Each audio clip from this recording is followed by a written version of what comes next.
She just woke up all sweaty. Her hair is all wet. Gross looking. So today I'm gonna share with you some do's and don'ts as for how I regain my hair after I lost almost 60% of them. So here we go. Having strong, luminous hair isn't just about spending the big bucks on products. Believe it or not, it's the smallest habits that make us shed hair and losing shine over time. So, first thing first. Brushing hair. Well, it's one simple thing we do every day, but if you don't know what you're doing, you are damaging your hair every day and every time you do it. When you choose a comb, if you have long hair, my suggestion is to go with the simplest thing. Simple is the best for me. Keep your stroke nice and slow because that will minimize friction. You know how when your hair gets all staticky, that actually causes split ends. Usually I brush my hair no more than 3 times a day. Every time no more than 20 strokes. So trying to keep it minimal, that way you can retain the maximum shine and texture of your hair.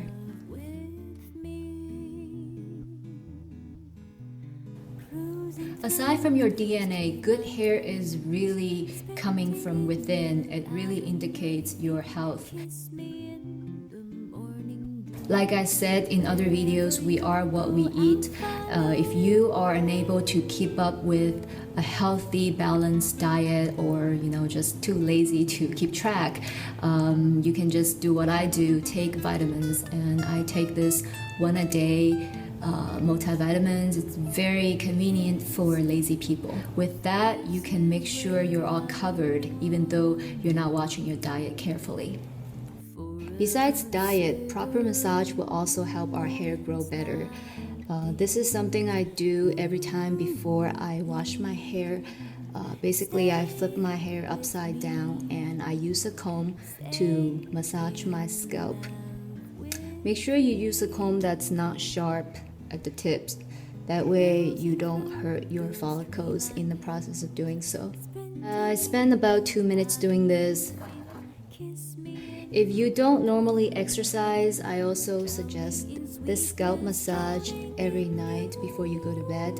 But again, not brushing or combing your hair. We're just moving this comb through your scalp to massage your follicles. It's actually very good when you feel tired by the end of the day. This will totally help you to boost your blood circulation and then therefore have healthier follicles. So pretty much this is it with all the do's. Now let's talk about the don'ts. Don't use 2-in-1 shampoo. Well, I'm sure this is no news to a lot of you. 2-in-1 shampoo are not the best choice for your hair.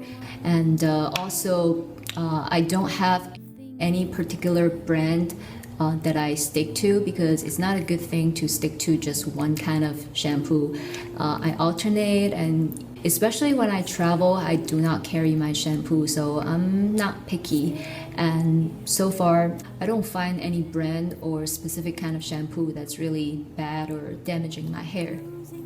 But one thing I do carry with me is this split end fix from Pantene. I have both. This one is called the BB cream, and then I also use this older version. They're both just as good. Both of these are leave-in conditioners, and usually I use about half an ounce. Spread it evenly in my palms and then apply onto my hair starting from the end and work my way up. Massage through to make sure it's applied evenly. Make sure you do this while your hair is still damp, and also don't get onto your scalp because it will clog your follicles. Ever since I started using this, I have 0 split ends, so you guys really have to try it out. It works much better than regular conditioner. I mean, obviously I still use some conditioners, in the shower, but I find this much more effective. to keep my hair nice and moisturized.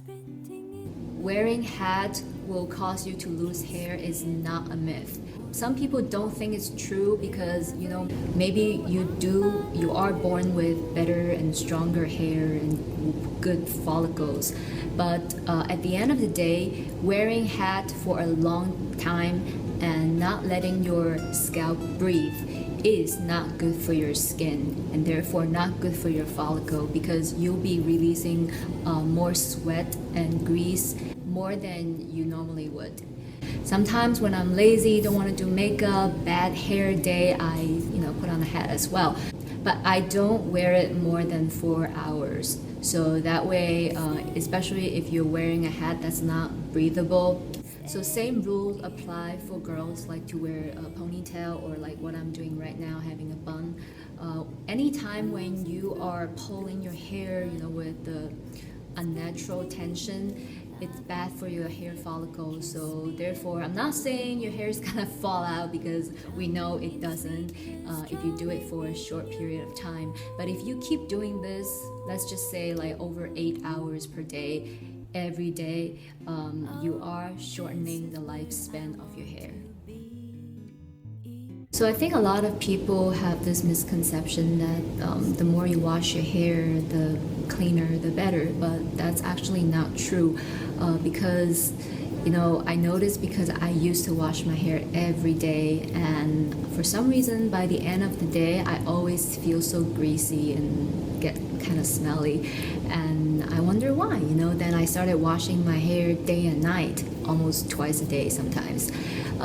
But then eventually I learned that the more you wash your hair, the more oil your follicle is going to produce, and by doing so, that's very bad for your hair growth. And that's actually why one of the reasons your hair falls out quicker than it should, it normally does, because every hair has its lifespan. So if you are, obviously if you're born to have stronger hair, better hair than the rest of the population, then yeah, maybe you can wash your hair 10 times a day and you still have hair. But I'm just saying, for your hair to live up to its full potential, it's not a good idea to overwash. It's probably hard for you to change this habit right away because it takes time for your scalp to adjust. So it took me maybe like anywhere from a month to 2. So I would suggest, if you wash your hair every day, start trying to wash it every other day, because gradually your scalp, your pores, your follicles will get used to it and will start releasing less oil, and you will feel that your hair is actually less greasy even though you don't wash it as frequent. So obviously if you're in a rush, you have to blow dry your hair after you wash it, but most of the times that I try to allot more time for when I get a hair wash, because I prefer air dry over blow drying.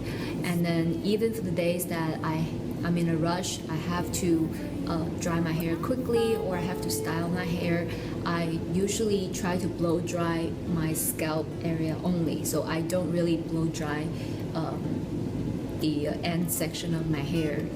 And if you have to blow dry, absolutely have to look stunning, have to have a perfect hair day, then I would just say try to keep the blow dryer at least 1 foot away from your hair, and that will cause minimal damage. So in general, if you are a pretty healthy person, you have a well-balanced diet, and you still find your hair not very shiny, looks kind of dull, maybe it has to do with, again, too much washing. Because if you think about it, our hair is just a type of material, and no matter how good a material is, the more you wash it, there's wear and tear effect. So think about every time you shampoo, you rub it with towel to dry, and then you blow dry, all of that causes damage to your hair, little by little. So again, I'm just suggesting try to wash your hair less frequent.